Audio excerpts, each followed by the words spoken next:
हरिओम। जय श्री श्याम।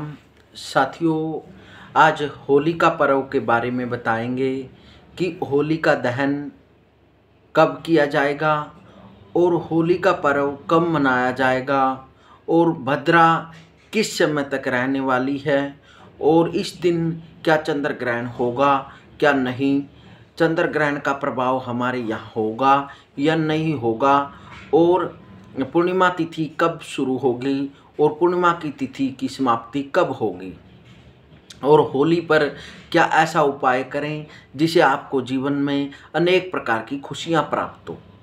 आज संपूर्ण जानकारी होली के विषय में बताने वाले हैं, क्योंकि होली का पर्व हर वर्ष फाल्गुन पूर्णिमा को मनाया जाता है और यह एक रंग बिरंगी होली का पर्व होता है जो कि हमारे हिंदू सनातन धर्म में बहुत ही विशेष पर्व माना जाता है। यह त्यौहार हमारी बुराइयों को मिटाकर अच्छाइयों को देने वाला होता है और इस पर्व के दिन हमारे घर में अनेक प्रकार से मिष्ठान बनाए जाते हैं और एक दूसरे को खुशी बांटी जाती है, रंग बिरंगी होली खेली जाती है।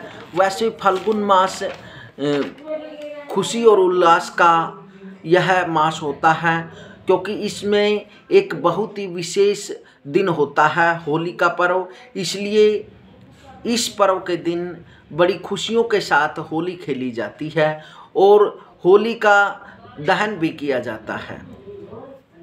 यह पर्व फाल्गुन मास में आता है।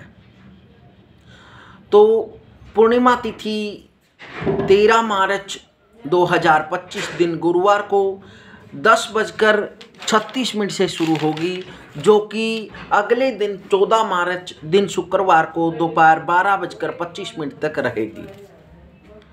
इसलिए होली का दहन रात को 11:31 से लेकर 12:37 तक किया जाएगा। इसलिए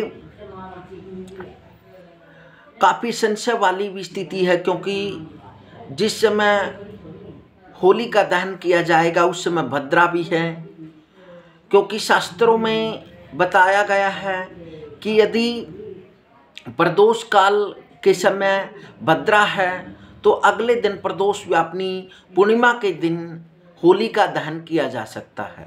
यदि अगले दिन पूर्णिमा तिथि प्रदोष व्यापिनी न हो तो पहले ही दिन भद्रा की समाप्ति के बाद होली का दहन किया जा सकता है।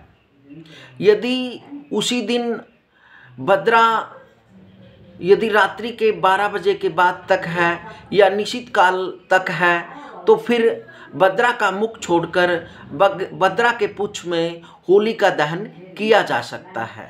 इसलिए होली का दहन 13 मार्च 2025 दिन गुरुवार को रात्रि के 11:31 से 12:37 तक ही होली का दहन करना चाहिए।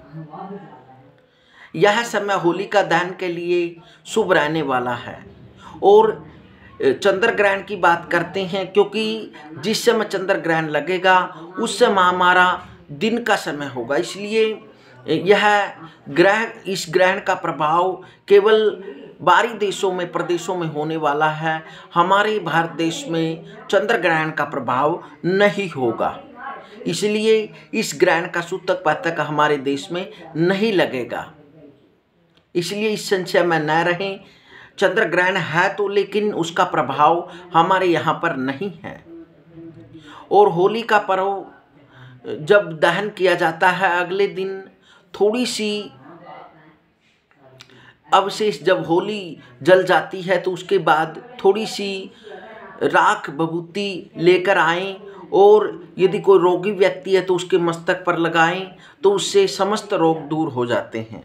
और यदि आप होली की राख को एक जल में मिलाकर थोड़ा गंगा जल डालकर और चंदन डालकर यदि भगवान शिवलिंग पर अर्पण करते हैं तो उससे भी शरीर के समस्त रोग दोष दूर हो जाते हैं और लक्ष्मी की प्राप्ति होती है।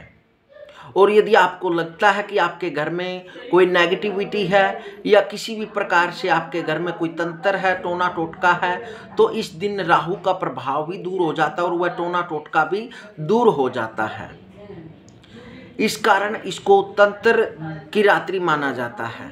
जितने भी साधक होते हैं वह होली की रात्रि में, दीपावली की रात्रि में, शिवरात्रि में, वह इन 4 रात्रियों में, क्योंकि काल रात्रि, मोरात्रि, मोरात्रिश्च दारुणा, इस प्रकार की ये 4 रात्रि होती हैं जिनमें जो साधक होते हैं, जो तंत्र साधक होते हैं, वो अपने गुरु द्वारा दिए गए मंत्र का जप करते हैं।